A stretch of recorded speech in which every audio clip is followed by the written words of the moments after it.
The fear of overspending and running out of money in retirement, it's a real thing. Listen, I get it. Things are much more expensive than they used to be. Inflation's real. Healthcare costs, it seems like they're only moving in one direction. And Social Security has a lot of concerns around it. But even amongst that, that should not stop you from retiring. That should not grip you in fear or keep you from enjoying your hard-earned money in retirement.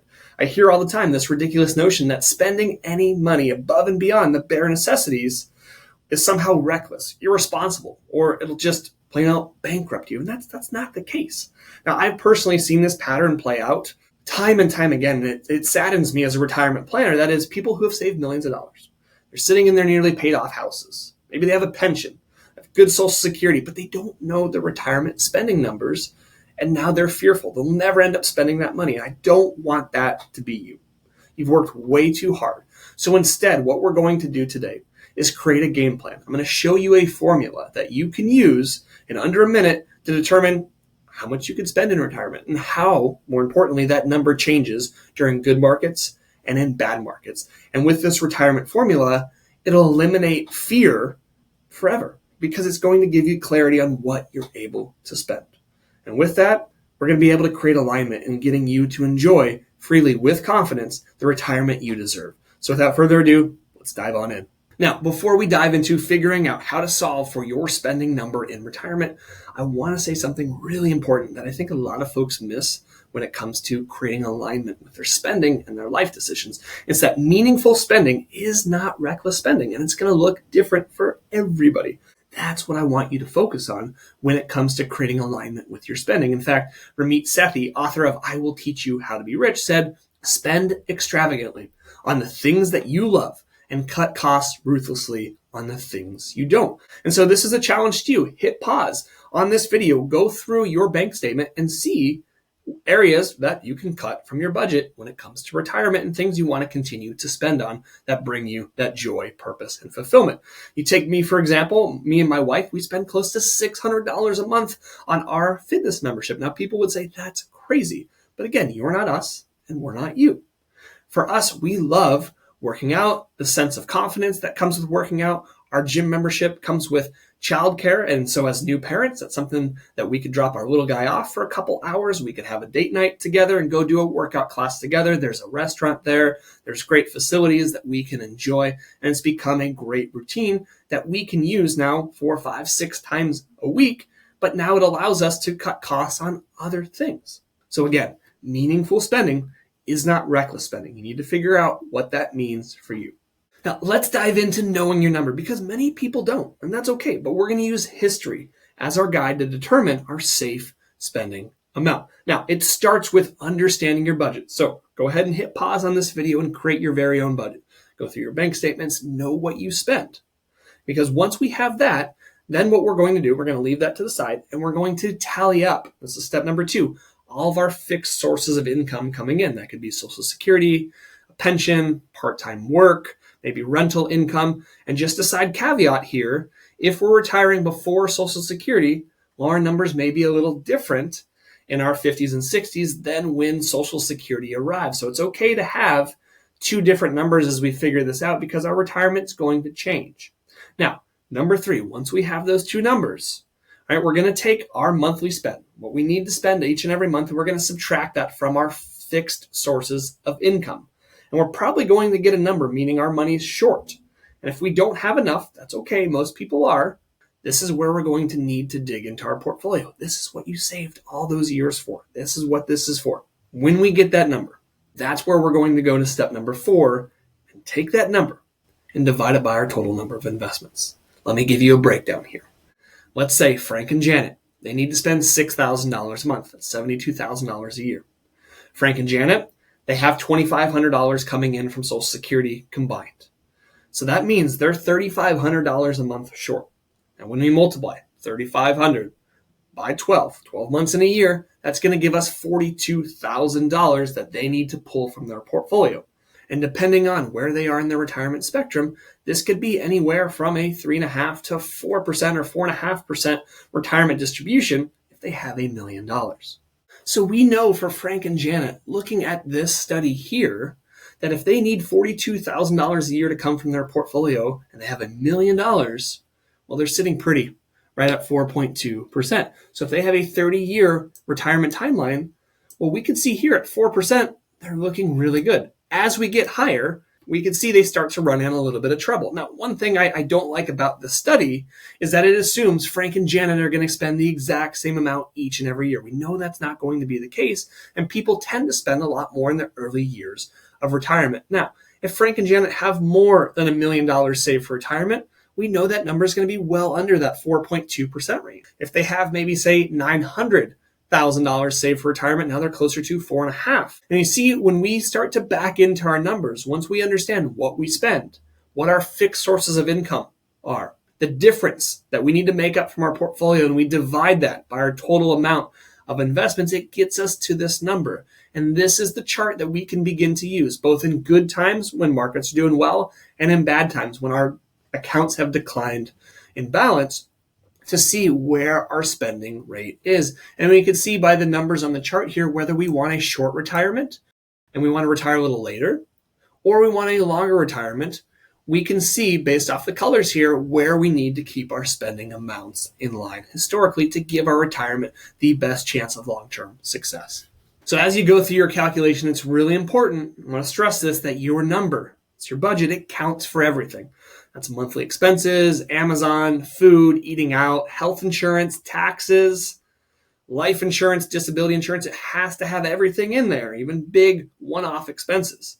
But once you have that number, you're set. You can go on your way with confidence and clarity when it comes to knowing what to spend in retirement. Because my biggest fear for you, and I want to stress this, is that you don't enjoy retirement. You don't know how to spend, and you pass away with regret. That's why having a financial plan starts with understanding what's most important to you. Everything else from there flows from it, but do not make that mistake. Know your numbers, test them, and then go spend your money and enjoy your life. And if you have questions on how to create alignment, with how to put what's most important to you at the front and center to create a plan that looks like the one that you want, go ahead and click on the link in the description below, and we will send you a survey that we'll have you fill out. You'll send your responses back to us. We'll go through them and create a personalized Loom video that walks you through step by step what you need to do to accomplish your most fulfilled retirement. So again, if you have questions, click on the link in the description below. Now, well, hey, you gave me my number and that's great, but isn't that going to change every year? You said it yourself. Even with that spending report, it assumes you spend the exact same amount, and that's not the case. And so yes, excellent point. What I want to dive into is what I call the guardrail approach. Because you're right, life does not stay static. And so we have to have a plan for our spending that's adaptable, that changes with us as life changes. Because we know markets can move up and down. And so we need to have a plan that understands how our spending should change and what it looks like when markets change. And so that's what I like to call the guardrail approach. This is having a plan that is flexible and adjustable. It says when markets do really well, we can afford to give ourselves a raise. But when markets do poorly, we should probably cut back our spending. And now, why is that? And we want to have that flexibility. Now, let's go back to Frank and Janet just for a second. All right, so for Frank and Janet, we're going to walk through how they could solve their retirement spending number using the exact same math that we just went through. So for Frank and Janet, we know they have $1.8 million. They've done a wonderful job saving up for. Now, they have money in cash, pre-tax assets, their 401k, 403b, Roth IRA assets, right, after tax, and a brokerage account, which provides them with a ton of tax flexibility. Now, Frank and Janet are both retired. They're not yet starting Social Security. Frank's going to wait till 67, and so is Janet. Now, roughly, they want to spend about $8,000 a month, which does not include their mortgage, spending extra in travel, and any type of long-term care policy or ACA insurance before Medicare kicks in. So we're going to want to factor those in as well. That's what I talk about when looking at your budget and making sure we're considering everything.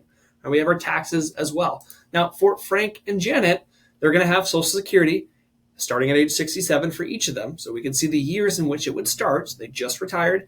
And then Janet's pension is going to start this year. So we're going to have some money coming in. Now, what we want to do is figure out, can they afford to retire?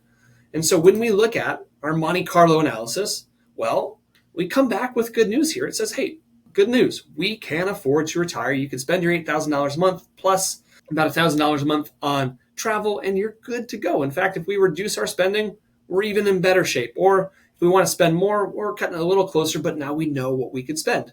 But what we want to more importantly look at is that $8,000 a month enough, and how does that adjust? So we're going to first look at our cash flow report. When we go here for Frank and Janet, what we can see is before Social Security starts, they're spending a lot more. We mentioned this. It's like having two different numbers, money and our number before Social Security and then after Social Security, because that fixed income, that money that's coming in, is going to change what we need to take from our portfolio.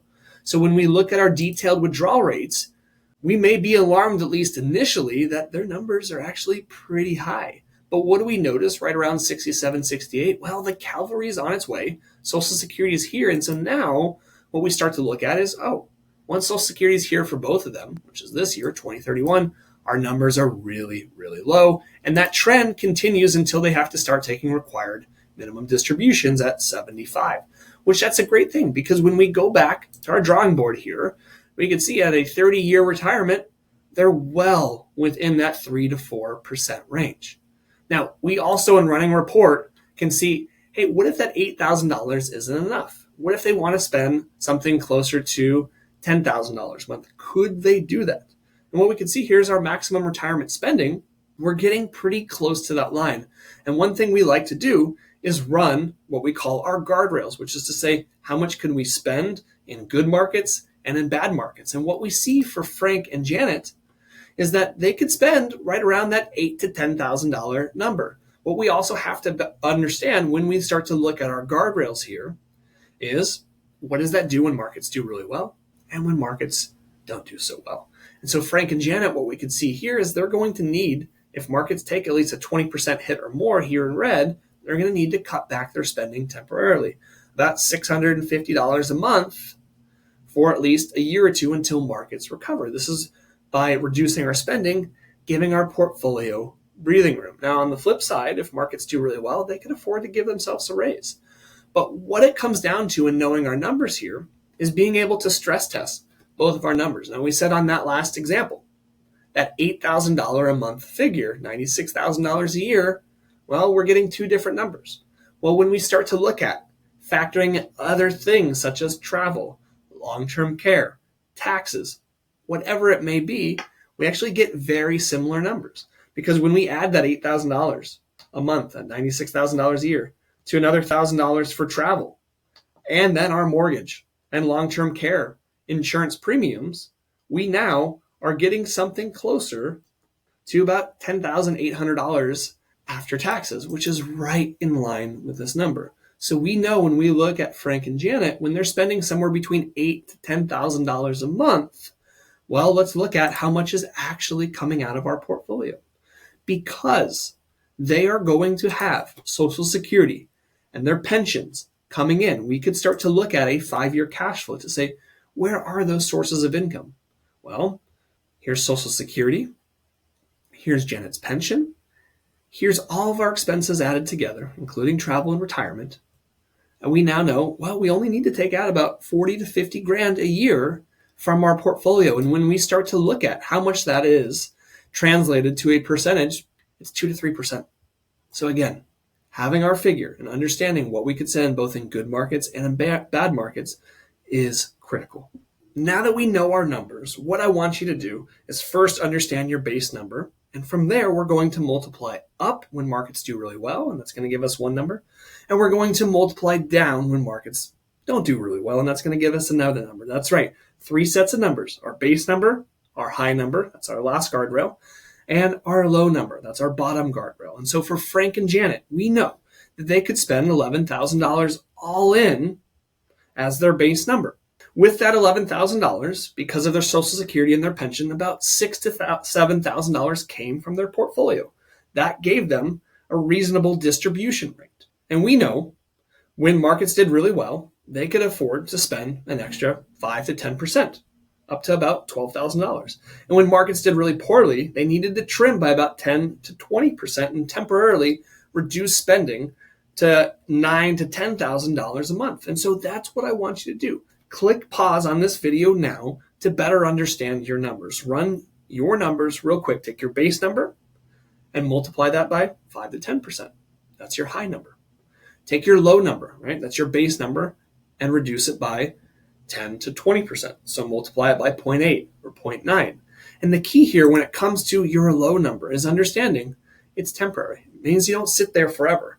Because by reducing spending, say, for 1 to 2 years or until markets recover, you give your portfolio a fighting chance to live to see another day. It stretches out our retirement to be able to weather that nasty bear market.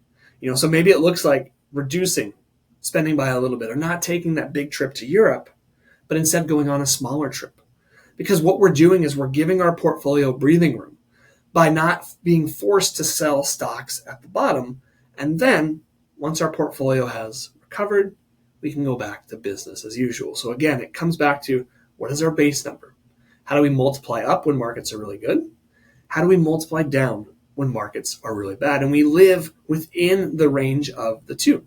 Because flexibility is, in my opinion, one of the biggest hidden strengths to a successful retirement plan. Remember, retirement plans, they don't fail, they just simply adapt. Now, once you know your numbers, the rest is simple. Once you understand what you could spend, literally anything can happen and you're locked in. You have that tunnel vision. Big expense coming up, guess what? Run the numbers, do the math. Invited on a vacation you don't know if you could afford, run the numbers. Market crash, have you worried? Guessed it, run the numbers. Go back in this video, click pause, and find steps 1 through 4 to get your calculations that I walked you through to determine how much needs to come out of your portfolio each and every year. And then what do? We divide that number by our total portfolio to see where we fall in range. And once we get that number, this is what we could write down on our napkin. We do that last math equation. What needs to come out of our portfolio? The investment assets we have, we get a percentage. And if we fall in line, then we're good to go. Go get busy living. And if you have a big purchase coming up, after you've done those numbers, go ahead and run them again. Because what I want this to be able to lead to for you is no more second guessing, but rather confidence around your spending. Because I want to tell you here, as long as you are running these numbers and you're spending, what's coming out of your portfolio is within that range that we talked about earlier, 4.5% or less, then any spending you do is not reckless. It's not irresponsible. It's not going to lead to you running out of money.